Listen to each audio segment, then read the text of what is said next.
ابراہیم علیہ السلام رہتے ہیں فلسطین میں، بیٹا رہتا ہے مکہ میں۔ ابراہیم بیٹے سے ملنے کے لیے جاتے ہیں، بیٹا گھر پہ موجود نہیں ہے، بہو ملتی ہے۔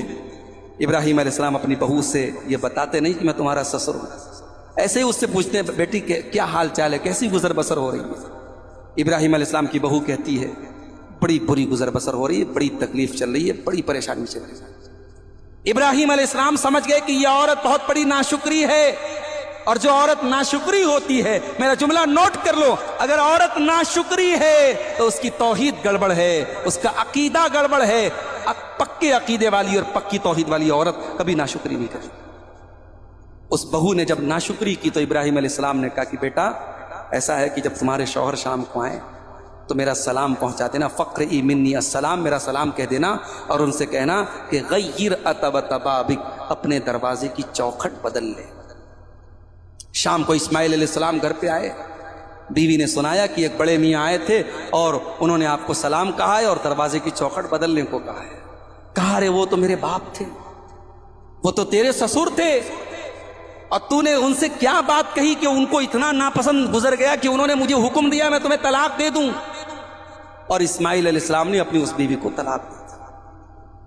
اب بڑا غور سے سنیے گا، تھوڑا سانس روک کے سنیے، ذرا دل پہ ہاتھ رکھ کے سنیے گا اس واقعے کو۔ بہت سے لوگوں کو یہ واقعہ سمجھ میں نہیں آتا، عورتوں کو تو بالکل سمجھ میں نہیں آتا کہ یہ کون سی بات ہو گئی کہ سسر نے کہہ دیا اور شوہر جا کے بیوی کو طلاق دے دے، اور طلاق ہو بھی گئی۔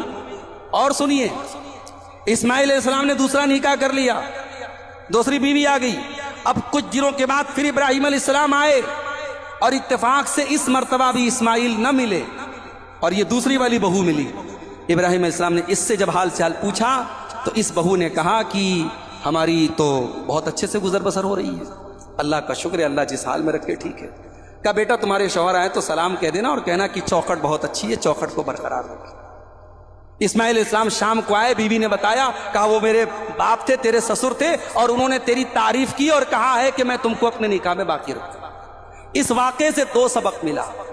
پہلا سبق یہ ملا کہ فیملی، بچے کی، بیٹے کی فیملی الگ رہ رہی ہے، تب بھی سسر یہ نہ سوچے کہ وہ تو سپریٹ رہ رہا ہے، اس کی فیملی سے مجھے کیا مطلب ہے۔ اگر بیٹے کے پریوار میں کوئی تکلیف ہے، کوئی معاملہ ہے، تو سپریٹ رہنے کے باوجود، الگ رہنے کے باوجود سسر کی ذمہ داری ہے، باپ کی ذمہ داری ہے کہ وہ اپنے بیٹے اور بہو کے حالات پر نظر رکھے۔ ابراہیم نے ایک سبق تو ہم کو یہ دیا، اور دوسرا سبق یہ ملا کہ باپ اگر اپنی بہو کے اندر کوئی خامی دیکھے تو باپ اپنی بیٹے سے کہہ سکتا ہے تو بیوی کو طلاق دے دے، اور بیٹے کو چاہیے کہ وہ طلاق دے دے۔